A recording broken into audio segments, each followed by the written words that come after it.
আমি বলছি মামা শোনো, তুমি যতই চেষ্টা করো মরণের হাত থেকে তুমি পালাতে পারবে না। অতএব তুমি মরার জন্য সবসময় প্রস্তুত হও। বয়স অনেক হয়ে গেছে, আমরা তোমার সন্তান সমতুল্য, আমরা যদি মরার জন্য প্রস্তুত থেকে থাকি আপনি এত ভয় করেন কেন? তখন আর জবাব দেয় না। কুল্লু নাফসিন যায়গাতুল মাউত, জানাজার ময়দানে আলেম ওলামারা বক্তব্য সময় বলে যে কুল্লু নাফসিন যায়গাতুল মাউত, কিন্তু এখানে বলে কার কার মরণের কথা বলা হয়? নফসে। কার মরণ? নফসে। আপনার রুহের কিন্তু মৃত্যু নাই। আপনার রুহের মৃত্যু আছে? রুহের মৃত্যু নাই। আপনার রুহ আল্লাহর দপ্তরে চলে গেছে, ভালো মন্দের হিসাব রুহুর উপরেই হবে। আর আপনার মৃত্যু হলো কার? নফসে। মৃত্যু হলো কার? নফসে। আপনার যে নফস, কুখাইশ, ভালো মন্দ, আপনার যে চাওয়া পাওয়া, এটাই হলো আপনার নফস। এই নফস যার ভালো তার সব ভালো, নফস যার খারাপ মন্দ তার কপালটাও মন্দ। মুজাদ্দিদ আল-ফিসানি রাদিয়াল্লাহু তাআলা আনহু, যিনি আমাদের এই নকশবন্দিয়া মুজাদ্দিদিয়া তরিকার সরদার। আপনাদের জানা নাই? নকশবন্দিয়া মুজাদ্দিদিয়া তরিকার সরদারকে মুজাদ্দিদ আল-ফিসানি। নূরে সেরহিন্দ একটা বই আমি পড়ছিলাম ওনার জীবনের, অর্থাৎ মুজাদ্দিদ সাহেবের আগমনের পুরো কাহিনীটাই নূরে সেরহিন্দ বইটাতে আছে। সেখানে আমি একটা জিনিস দেখছিলাম, সেটা হচ্ছে কি, মুজাদ্দিদ আল-ফিসানি যখন যুবক বয়সে প্রচন্ড শীতের রাতে তার স্বপ্নদোষ হয়ে গেছে। কি হয়ে গেছে? স্বপ্নদোষ হয়ে গেছে। এখন সে ভাবতেছে আমার শরীর নাপাক হয়ে গেল, আমাকে গোসল করতে হবে। শয়তান ওখানে এসে করছে গোসল করিস না, এই ঠান্ডার মধ্যে গোসল করলে কষ্ট পাবি। কি পাবি? কষ্ট পাবি। অতএব বেলা উঠুক পরে গোসল করিস।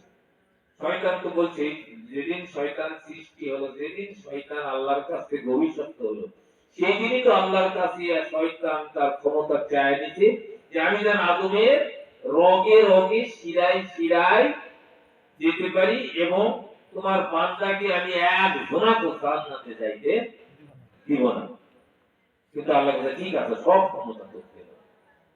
সব ক্ষমতা দিয়েও আল্লাহ তার সব ক্ষমতাকে হরণ করে তার বান্দার কাছে দিয়ে দিয়েছে।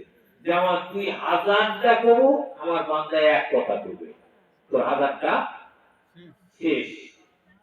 এখন মুজাদ্দিদ সাহেবকে শয়তান ধোঁকা দিচ্ছে যে তুমি গোসল করো না, এই ঠান্ডা রাতে গোসল করলে তুমি ক্লান্ত হয়ে যাবে, মানে খুব কষ্ট পাবে। এইভাবে তার সঙ্গে যুদ্ধ চলছিল। কার সাথে? নফসের সাথে। কার সাথে? নফস করতে গোসল করো, আর শয়তান নফস কাছে করতে যে গোসল করিস না। এইভাবে হতে হতে সর্বশেষ উনি নফসের প্রতি এমন জুলুম করছে, তার পরনের সমস্ত কাপড় সহ গোসল করে আসে, এই ভিজা কাপড়ে সারাটি রাত দাঁড়িয়ে থেকেছে। আল্লাহু আকবার।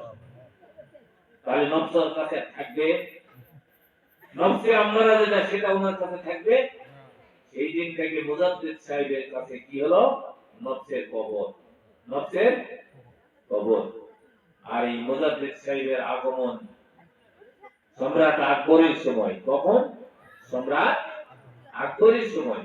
সম্রাট আকবর একটা ধর্ম নতুন প্রচার করেছিল। যিনারা শিক্ষিত মানুষ, ইতিহাস পড়ছেন, তিনারা জানেন দ্বীনে ইলাহি। ধর্মটার নাম কি দিয়েছিল? দ্বীনে ইলাহি।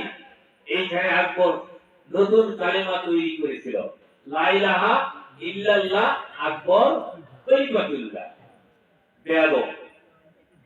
এই সময় আল্লাহ তাআলা মুজাদ্দিদ আল-ফিসানিকে পৃথিবীর জমিনে পাঠিয়ে দিল যে আমার কালেমাটা কি হচ্ছে? ধ্বংস হয়ে যাচ্ছে।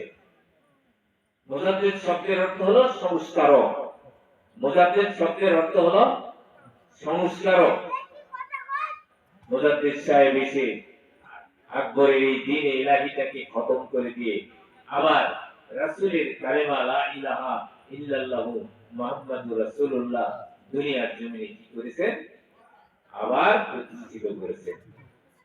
নবী তো আর আসবেন না, আসবেন খাতামান নবীন, বলা হয়েছে নবুয়তের শেষ, নবুয়তের খতম।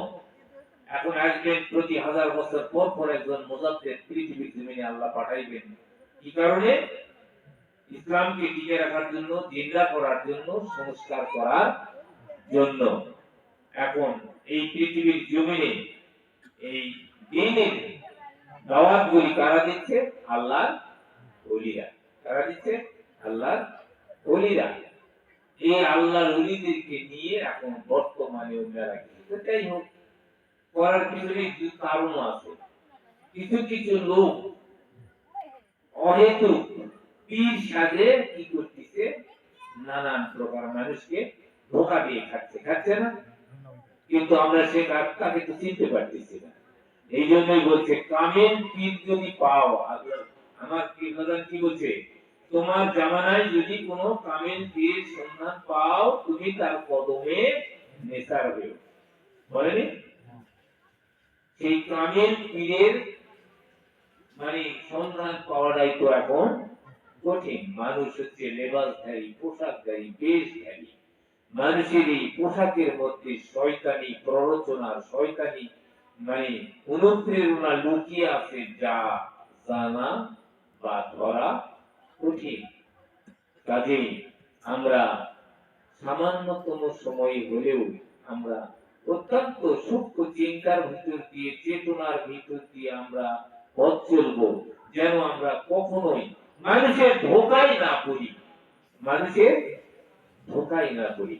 মানুষের ধোকায় পড়ে যদি আপনার আমার জিন্দেগি বরবাদ হয়ে যায়, ইবাদতের জিন্দেগি, তাহলে কোনো লাভ হবে না। এ কাজেই যিনারা কামিল পীরের মুরিদ হইছেন, আমার কিবলা জানের যিনারা মুরিদ, আমি তাদেরকে অনুরোধ করে বলবো যে ওনার নির্দেশিত আমলগুলি আপনি যথাযথ করবেন এবং সেই সাথে আপনি আপনার সন্তান সন্ততি প্রতিবেশীকেও দাওয়াত দিবেন দরবারে যাওয়ার জন্য। এই যে সামনে ফাতিহা শরীফ, 1 মে, 18 বৈশাখ, 29 তারিখে বিভিন্ন জায়গা থেকে আমাদের দুপচাচিয়া বা আদমদিঘি সব জায়গা থেকেই গাড়ি যাবে। আমরা কাফেলা করে দরবারে যাব।